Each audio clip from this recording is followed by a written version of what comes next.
அனைத்து மாவட்ட தேர்தல் அதிகாரிகள் மற்றும் மாவட்ட காவல் கண்காணிப்பாளர்களுடன் நாளை விரிவான சந்திப்பு மேற்கொள்ளுவதாக தகவல் வெளியாகியுள்ளது.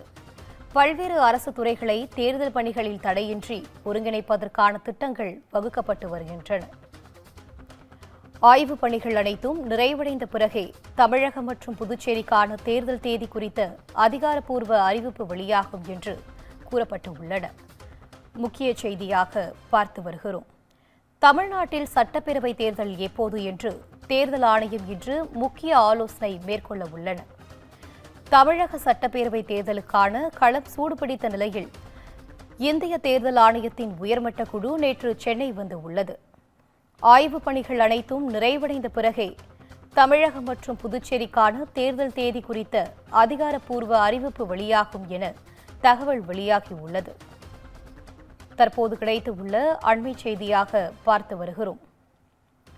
தமிழ்நாட்டில் சட்டப்பேரவை தேர்தல் எப்போது என்று தேர்தல் ஆணையம் இன்று முக்கிய ஆலோசனை மேற்கொள்ள உள்ளன. தமிழக சட்டப்பேரவை தேர்தலுக்கான களம் சூடுபிடித்து உள்ள நிலையில் இந்திய தேர்தல் ஆணையத்தின் உயர்மட்ட குழு நேற்று சென்னை வந்து உள்ளன.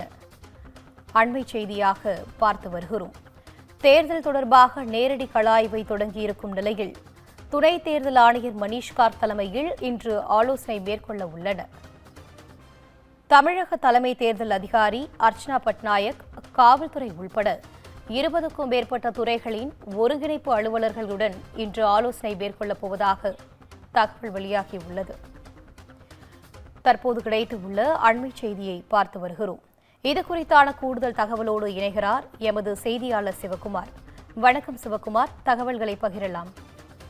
தமிழகம், புதுச்சேரி, அசாம், மேற்கு வங்கம், பாண்டிச்சேரி ஆகிய இந்த 5 மாநிலங்கள்ல வரக்கூடிய இன்னும் ஓரிரு மாதங்கள், அதாவது மே மாதம் 10ஆம் தேதிக்குள்ள புதிதாக ஒரு அரசு பதவி ஏற்கணும்.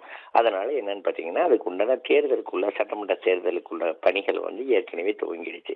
கட்சிகளை பொறுத்த மட்டும் ஏற்கனவே எல்லா கட்சிகளுமே தங்களோட விருப்ப மனுக்களை வாங்க ஆரம்பிக்கிறது, இறுதி கேண்டிடேட்டை பண்றது, அதே மாதிரி பார்த்தீங்கன்னா பல்வேறு இடங்கள்ல அந்த சுவர் விளம்பரங்கள் பிடிக்கிறது உள்ளிட்ட ஆரம்ப கட்ட பணிகள் எல்லாமே நிறைவடைஞ்சு அந்தந்த பகுதிகளுக்கு உண்டான பூத் முகவர்கள் நியமிக்கிறது, அதே மாதிரி பார்த்தீங்கன்னா அவங்கள போறது, அவங்களுக்கு என்னென்ன மாதிரி எல்லாம் பண்ணணும் உள்ளிட்ட எல்லா நடவடிக்கைகளையும் எடுத்து அதன் அடிப்படையில் தேர்தல் களத்துக்கு தயாராக இருக்கிறாங்க. இந்நிலையில தேர்தல் களத்துக்கு 7 பேர் கொண்ட தேர்தல் ஆணைய குழு, அதாவது மத்திய அரசு தரப்புல உள்ள தேர்தல் ஆணைய குழு தற்போது சென்னையில ஆய்வு பண்ணிட்டு இருக்குது. தமிழகம், புதுச்சேரி சட்டமன்ற தேர்தலுக்கான தேர்தல் களம் தற்போது சூடு பிடிச்சிருக்கு. இதுல இந்திய தேர்தல் ஆணையத்தோட உயர்மட்ட குழு தன்னோட நேரடி கள ஆய்வு தற்போது தொடங்கி இருக்குது. சட்டமன்ற தேர்தலுக்கான ஆயத்த பணிகளை ஆய்வு செய்ய மூத்த துணை தேர்தல் ஆணையர் மணிஷ்கார்த் தலைமையில பன்வார் பிரகாஷ், ஆஷிஷ் கோயல் உள்ளிட்ட 7 பேர் கொண்ட குழு தற்போது சென்னை வந்தடைச்சிருக்குது. தமிழக தேர்தல் அதிகாரி அர்ச்சனா பட்நாயக், அதே மாதிரி வருமான வரித்துறை, சுங்கத்துறை, காவல்துறை, ரயில்வே, சிவில் விமான போக்குவரத்து உள்ளிட்ட 20க்கும் மேற்பட்ட துறைகளோட ஒருங்கிணைப்பு அலுவலர்கள் தீவிர ஆலோசனை நடத்தப்பட்டு இருக்குது. அதே மாதிரி தேர்தல் அனைத்து மாவட்ட தேர்தல் அதிகாரிகள் மற்றும் மாவட்ட காவல் கண்காணிப்பாளரோட விரிவான சந்திப்பு பிப்ரவரி 13 அன்னைக்கு நடைபெறும் அப்படின்னு சொல்லி அறிவிச்சிருக்கிறாங்க. அதாவது நாளைக்கு நடைபெறும் அப்படின்னு அறிவிச்சிருக்கிறாங்க. அதே மாதிரி பாதுகாப்பு, சட்டம் ஒழுங்கு சிக்கல் ஏற்பட வாய்ப்புள்ள தொகுதிகள் மற்றும் பதட்டமான வாக்குச்சாவடிகள் குறித்து தீவிரமா ஆய்வு செய்யப்படும் அப்படின்னு சொல்லி தெரிவிச்சிருக்கிறாங்க. ஏன்னா தமிழகத்தோட பல்வேறு ஏறத்தாழ 12,000 வாக்குச்சாவடிகள் பதற்றமானவை அப்படின்னு சொல்லி கூறப்பட்டு அதன் அடிப்படையில் நேற்றே அது சம்பந்தமா ஒரு டிக்ளரேஷன் ஒன்று கொடுத்திருந்தாங்க. இந்த மாதிரி பதற்றமான வாக்குச்சாவடிகள் குறித்து மேலும் தீவிரமா ஆய்வு செய்யப்படும் அப்படின்னு சொல்லி, அதே மாதிரி பல்வேறு அரசு துறைகளை தேர்தல் பணிகளில் தடையின்றி ஒருங்கிணைப்பதற்கான திட்டங்கள்ல வகுக்கப்படும் அப்படின்னு சொல்லி இருக்கிறாங்க. அதே மாதிரி இந்த ஆய்வு பணிகள் மற்றும் பாதுகாப்பு முன்னெச்சரிக்கைகள் அனைத்துமே நிறைவடைந்த பிறகுதான் தமிழகம் மற்றும் புதுச்சேரிக்கான தேர்தல் தேதி குறித்த அதிகாரப்பூர்வ அறிவிப்பு வெளியாகும் தெரிய வருது. மேலும் இந்த எலெக்ஷனை ஒட்டி எப்பவுமே என்ன பண்ணுவாங்கன்னா, 3 வருடங்களுக்கு மேல ஒரே இடத்துல வேலை பார்த்துட்டு இருக்கிற அரசு அதிகாரிகள் பணியிட மாற்றம் செய்யப்படுவாங்க.